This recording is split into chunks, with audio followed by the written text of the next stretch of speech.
Hello everyone, and welcome to the webinar on experiential learning on the Chicago and Costa Rica programs. I'm Julie Lucas, and I am a campus outreach coordinator here at the Associated Colleges of the Midwest. So I work with students who are interested in studying away on our off-campus study programs. So today I'm really excited to introduce two alumni of our programs. We have an alumni of the Chicago program, Savannah Kinchin. She's also a student at Kalamazoo. And then Sophia Slocum. She is an alum of the Costa Rica program, and she's a student at Monmouth. So today they'll be talking a little bit about their experience on our off-campus study programs, and they'll specifically be looking at experiential learning, whether that is an internship, independent study projects, classes, or different community engagement opportunities that they did while they were studying away. So when they're done talking with all of you, I will just share a little bit about information on next steps to take for those of you who might be interested in studying away on our programs. I ask that you do mute your microphone just so we can reduce background noise. If you have any questions throughout, you can write those in the chat box that's on the little dashboard. And then at the end, we will also have a live Q&A if you have any questions you'd like to ask then. And we will be recording this and putting it on our YouTube. So if there's any information you want to check back in later, feel free to do that. So I am going to pass it along to Savannah, if you'd like to get us started. All right, let's see. Hello. Okay, can you see me, Julie? Is this good? Mm-hmm. Okay, great. So hi everyone, I'm Savannah Kinchin. As Julie mentioned, I'm a senior at Kalamazoo College, which is in Michigan. And I did the Chicago program last fall. So fall of 2016, I was studying off campus in Chicago through the ACM program. So I'm really excited that you all are here today. It's really smart to talk to alumni of programs just to get a sense of what that experience is actually like beyond just like the website. So yeah, I'm going to just go ahead and share some of my experience. So with the Chicago program, there are 3 parts to it. There's a seminar that you choose, an internship that you're placed at, and then an independent study project. And I'm just going to talk about my experience with each of those 3 components to the program. So first we'll start with the seminar portion. So you can choose a social justice seminar, an entrepreneurship seminar, or an arts seminar. So I chose social justice, so I can't really speak to the arts or the entrepreneurship seminars, but from what I could tell, for the entrepreneurship seminar, you went to a lot of think tanks and designed your own small business, I believe. And for the arts seminar, they went to a lot of museums and art galleries and then reflected on those experiences. So for my social justice seminar, we didn't really meet in the classroom a whole lot. A lot of what we did was field trips to events and speakers. We met with leaders in the community. So just a couple examples of those are, we went to an event where Alicia Garza was speaking, who is one of the co-founders of Black Lives Matter. So all of our field trips were centered around social justice issues in Chicago, and we were specifically focusing on police brutality in the city. So we also heard Angela Davis speak, which was really amazing. And this photo here on the screen is us at an event where Albert Woodfox was speaking. He's the man right in the center of the photo with the glasses. And Albert Woodfox is a political prisoner who was imprisoned wrongfully for over 50 years, and he had just been released from prison and was touring the nation and speaking about his experience. And so that was just an incredible event to attend. And we also heard Lin-Manuel Miranda speak. For those of you who don't know, he's the guy who wrote Hamilton. So that was really cool. And all of these field trips, were provided and paid for by by ACM. So, I know I personally would not have been able to attend most or any of these events if I had not been doing this program. So it's just like a really incredible opportunity to be able to attend these incredible events. And then in terms of assignments for the class, we did a lot of reflecting as a group. You know, we would come back after going to an event like the Albert Woodfox talk and just reflect with each other about what we gained from it, you know, any sort of other impact that we were going to take away from that, which I think was a really great way to kind of decompress from everything that we were seeing and learning and talk together about what it all meant to us. And so the program doesn't really focus on like, you know, research papers or like traditional assignments. In that sense, we never had to read like textbook readings or anything like that. It was all centered around us going into the city and experiencing what the city had to offer. We did have just a couple assignments, but again, they were all requiring us to engage in the city. So we had to conduct an interview with a youth of color who grew up in the city and get their perspective on race relations and police brutality in the city. We also had to conduct police officer interviews to kind of get that side of the story. And we also did teach-ins where each of us just did internet research on a specific episode of police misconduct in the US and then taught taught our other classmates about that specific incident. So I found this to be a really impactful way to learn that kind of brought us beyond the classroom and actually engaging in the city and utilizing all the resources and opportunities that the city has to offer. So this was one of my favorite parts of the program. These are just a couple other pictures of some events that we went to and some speakers that we had. So the top left photo is us at the Lin-Manuel Miranda talk event. The lower left picture is us at the Alicia Garza event. And then the picture on the right, that's actually the sister of Sandra Bland, who was a woman who died at the hands of police misconduct. So just really incredible once-in-a-lifetime experiences. So yeah, now I will talk about the independent study project. So basically, each of us had to come up with a topic of interest that we were going to then design a project around.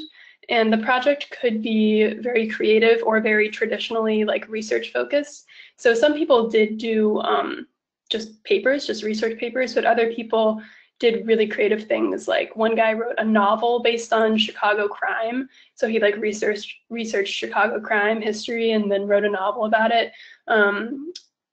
Another person wrote an original song based on an experience he had in Chicago. So you can really be creative with it, which is great. Another person did research in the city and then turned that into their senior project, like once they got back to their home campus. So you can really kind of make that experience whatever you want it to be. I personally did a photo blog of different murals in different neighborhoods of Chicago. The neighborhood that we were living in is called Pilsen, if anyone is familiar with it. And it just has a ton of murals that tell really interesting stories. So I was really fascinated by that and wanted to learn more about it. So here's just a picture of, I guess, the title page of my photo blog.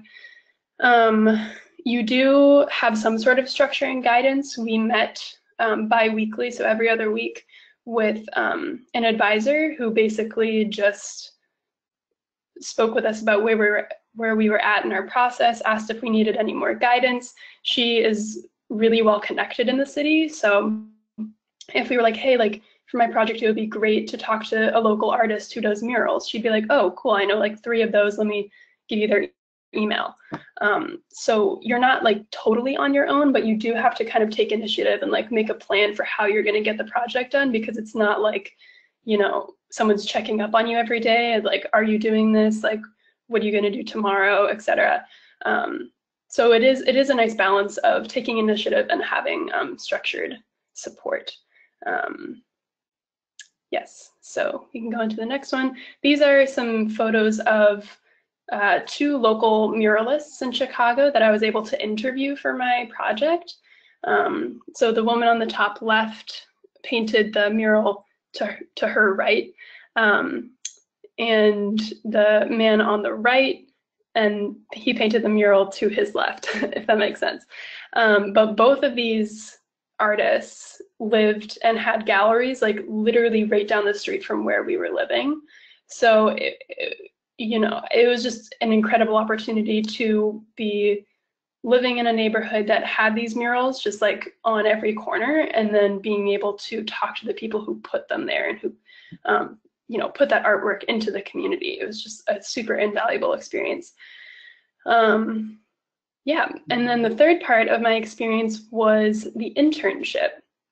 So when I got to the point in my college career where I had to start thinking about, do I want to study abroad or what am I going to do? I realized that I wanted, like more than wanting an international experience, I wanted to gain experience in a field of interest that I had, which at the time was nonprofit development work, so like fundraising for nonprofits. So I knew that I wanted to do a program that would allow me to gain internship experience in that field. So that's a really great aspect of this program if you're looking to get that sort of work experience, because you are guaranteed an internship and you have somebody who's very well connected in the city and has relationships with multiple different kinds of organizations and companies helping you get that internship. So we started having meetings with our internship advisor, coordinator person early in the summer.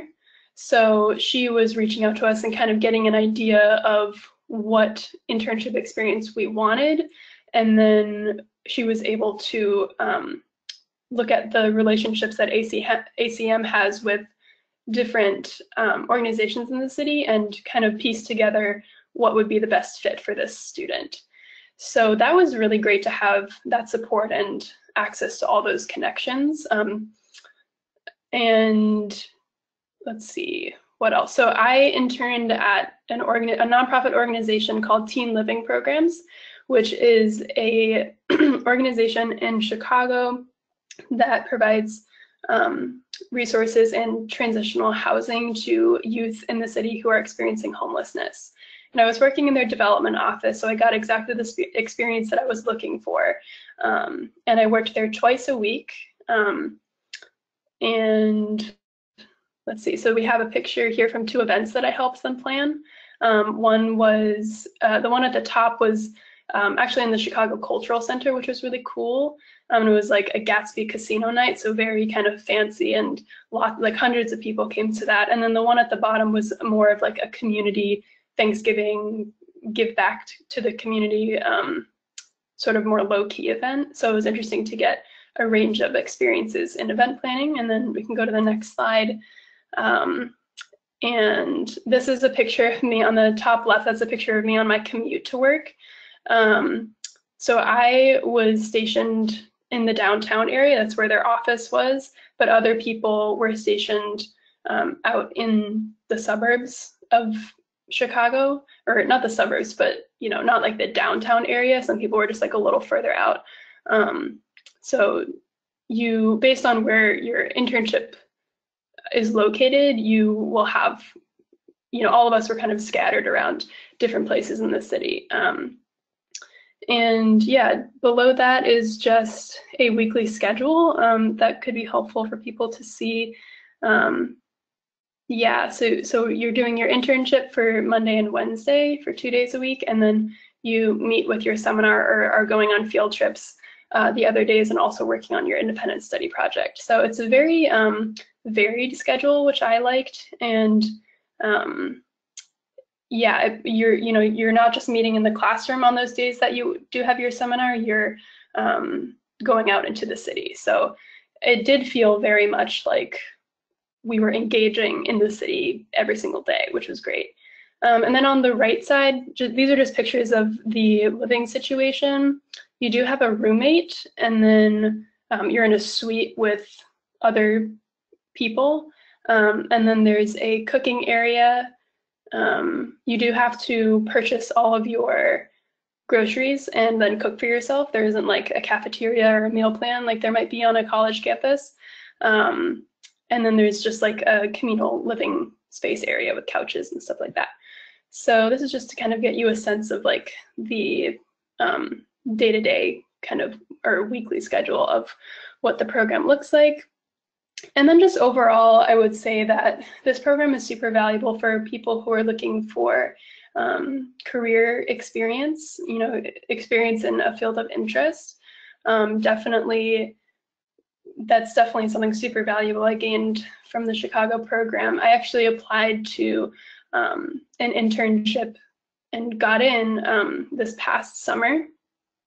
And then I based my senior project off of that internship experience. And I honestly believe that I would not have gotten that internship if it had not been for my internship experience in Chicago. So it definitely gives you a sense of, if you like the kind of work that you're doing at your internship. If you don't like it, that's also helpful to know. It just gives you more of an idea of what you might want to do going forward in terms of work experience. And then I also just loved the independence of it all. The program gives you a Metro card, so you can ride you can ride the public transportation, the trains and the buses, just whenever. I mean, just swipe it, and you don't have to pay you don't have to keep reloading money or anything. It's just paid for the whole time. So you could really just like hop on a bus and go anywhere at any time, which for me was really amazing. And then again, just this experiential learning aspect, which for me was very different from the education and learning style that I had been used to and throughout high school and most of college. And for me, it was more impactful than just sitting in a classroom. So I definitely recommend this program to anyone who's just trying to learn by doing, learn by being, and looking for that career experience. So yeah, that is my spiel, and I'll turn it over to Sophia now. All right, thank you. That was awesome to hear about, Savannah. Hi, everybody. I am Sophie. I studied abroad in Costa Rica during their spring program, which is more of their the science and social science related program. I absolutely loved my time there, so I'm really excited to share with you all what I was able to do in terms of my research and academic opportunities, as well as some of the other things I enjoyed.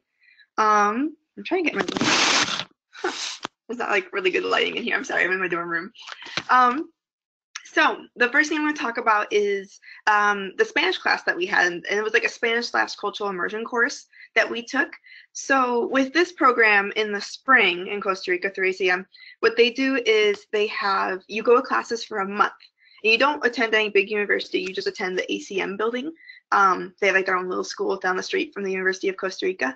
So that was really cool. It was just the class. I think there was 12 people in my class, so we all just got to really get to bond and know each other. So you go for a month and you take a Spanish course and you take a research course, which I'll talk about in a little bit. And then you have 2 months to complete your research, which again, I'll get to. But then you come back and you take the last month also is Spanish class and research class. So the Spanish and Cultural Immersion course then was only 2 of the 4 months total, but it still was very impactful on my experience. First off, obviously, I went to Costa Rica. I'm a little embarrassed to admit it, but I was probably like bottom 2 of everyone who went in terms of Spanish. My Spanish was not good.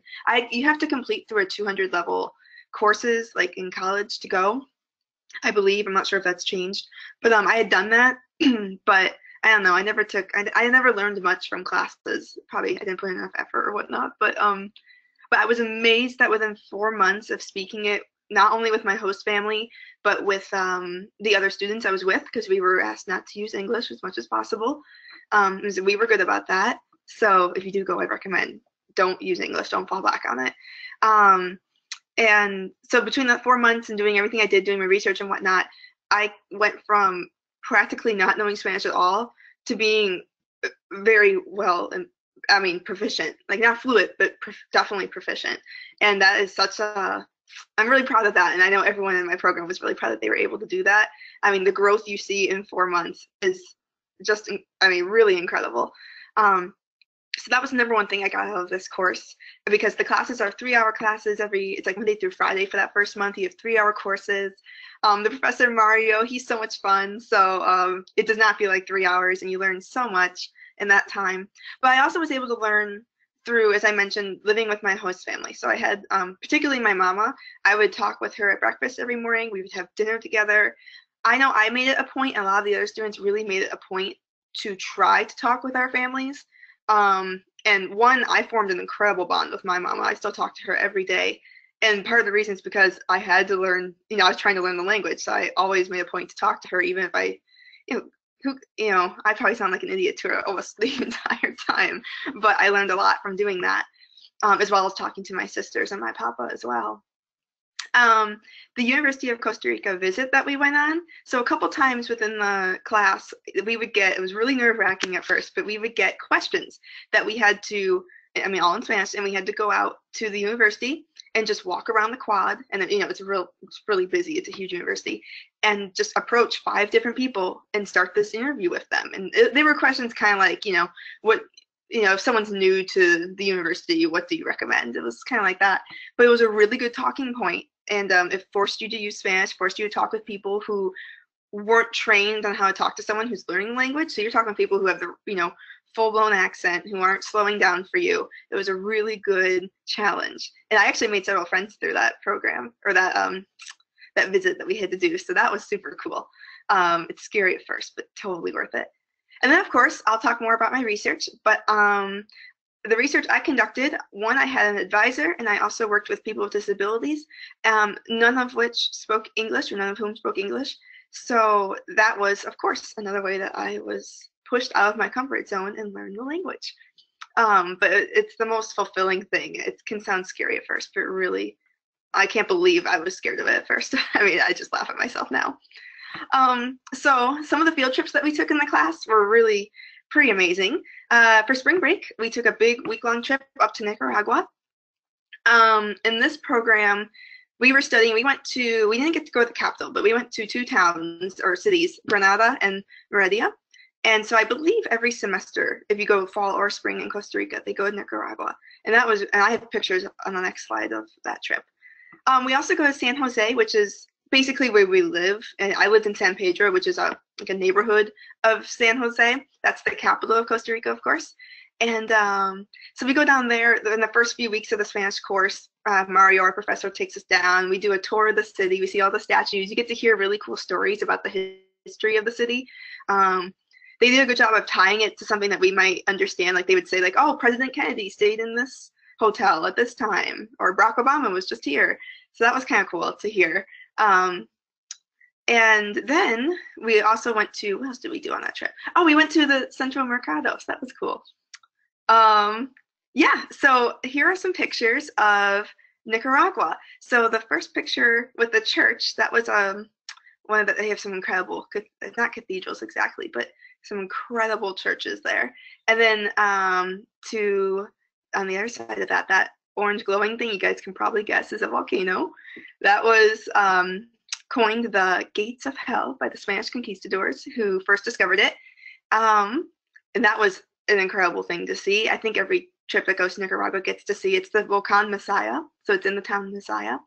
And you drive up to the top at night, you have like 10 minutes, you have to, because it's so busy, and you have to park away so you're ready to drive away in case something were to happen. It's like really crazy because the volcano is active, of course. So when you go up and you look over the edge and they're taking, everyone's taking pictures and they've got security there making sure no one's getting too close to the edge. And you can hear the swooshing of the lava. You can see the lava hitting up against the walls of the volcano. It was just really out of this world. And then down below is a picture of one of the many beautiful beaches in Costa Rica. That was on our way back from Nicaragua. We stopped in the northern part of the country called Guanacaste. And as you can see, it's just really breathtaking. Next slide. Thanks. All right, so let me talk about my research a little bit.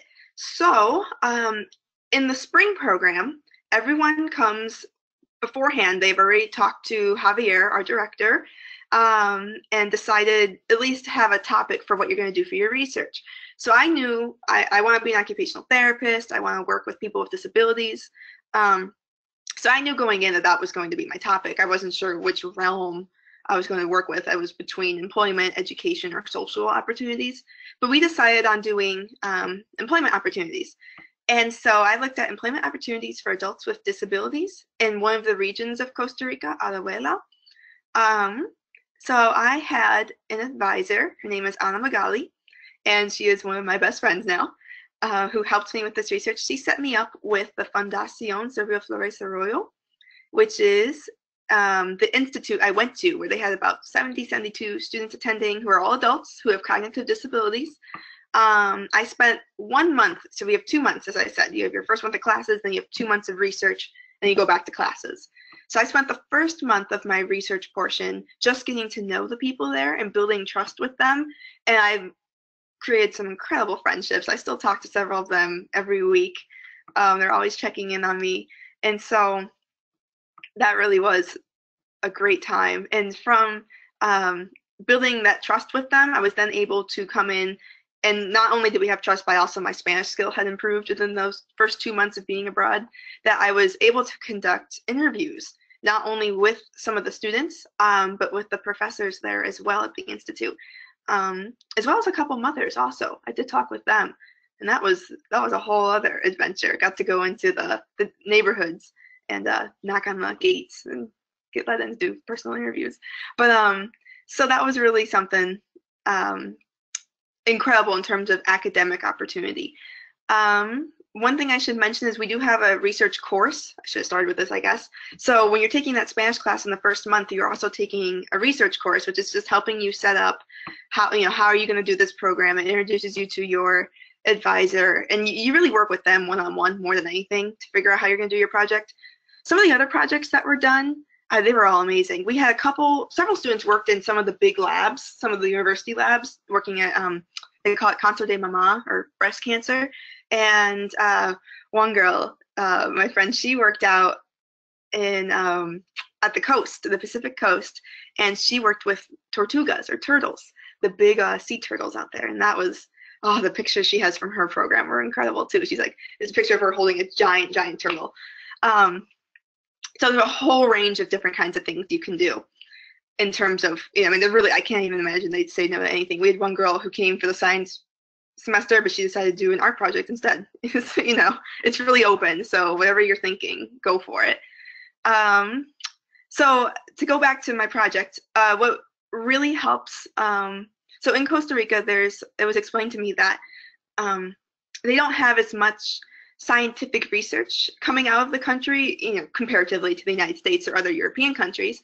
And so they really are thirsty for more research to be done there. They're very open with permission to do research in any realm.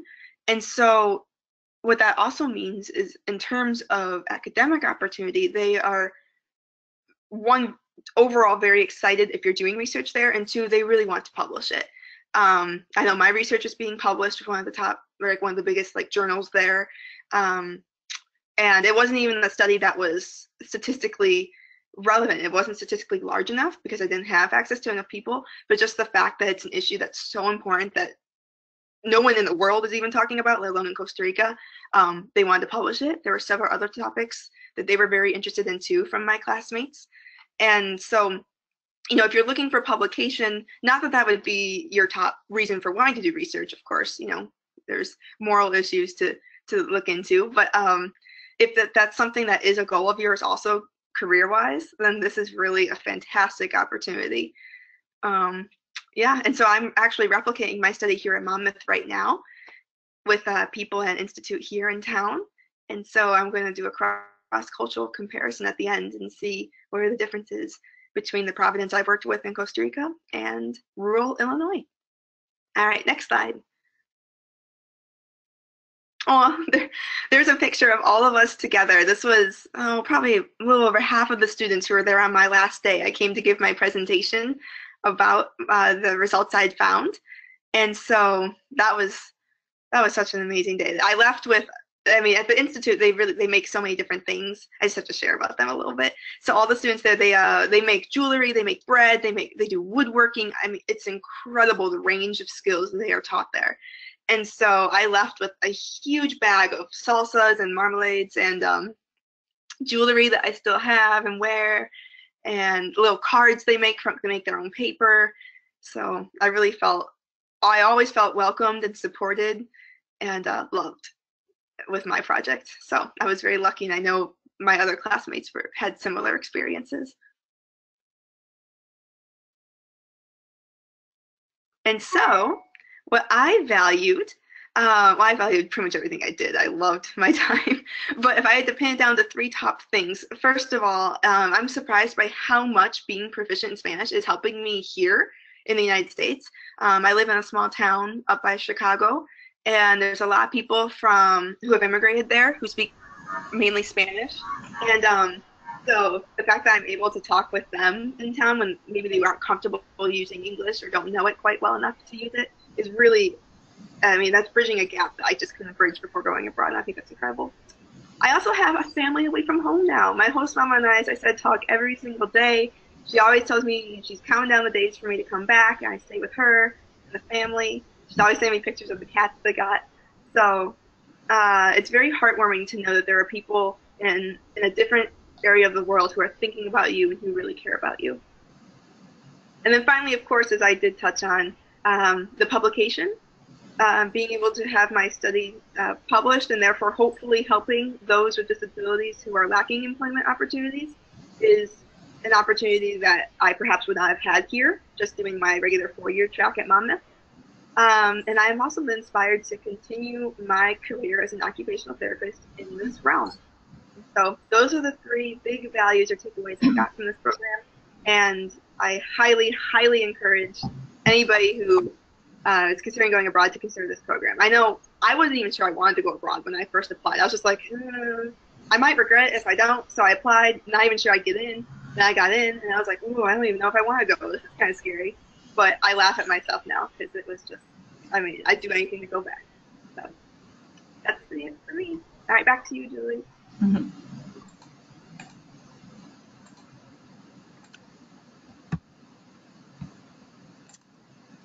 Just getting to our last slide. So I just wanted to talk to you all about next steps to take for those of you who are interested in studying away on the ACM programs. And thank you so much, Savannah and Sophie, for sharing your experiences with all of us. We know that's very helpful to get the alumni perspective. So we'd say it's really important to be talking to resources on your own campuses just to kind of see how studying away can be part of the picture, how you can make that part of your college experience, and specifically talking with your academic advisor, the financial aid office, and the off-campus study office. And then we also recommend you kind of just browse our website, and then you can see different past student experiences, kind of look at different courses, what's being taught, where your interests lie, maybe research-wise. And then we also would say it's a good idea to create an account on our website too, and that way you can get started either talking with me or with Katie Rose Brosnan, our other campus outreach coordinator, to kind of be talking about the application process, how we can make it work with your schedule, and different programs that you might be interested in. And as you see here, my email is right on the PowerPoint for you. And as far as deadlines, I know for most of your colleges, the spring deadlines have already passed, but if you are at a college where those deadlines have not passed yet, for us at least, the ACM deadlines for the Chicago program for the spring semester, it's October 31st, and then the deadline for the Chicago spring quarter trimester is November 15th. And then for the Costa Rica spring program, the semester deadline is October 15th, and then the quarter trimester deadline is November 15th. And then for the fall programs for both Chicago and Costa Rica, those are March 15th, so you'd have a little bit more time there. So thank you so much, everyone, for joining us, for tuning in, and Sophie and Savannah for sharing your experiences with us.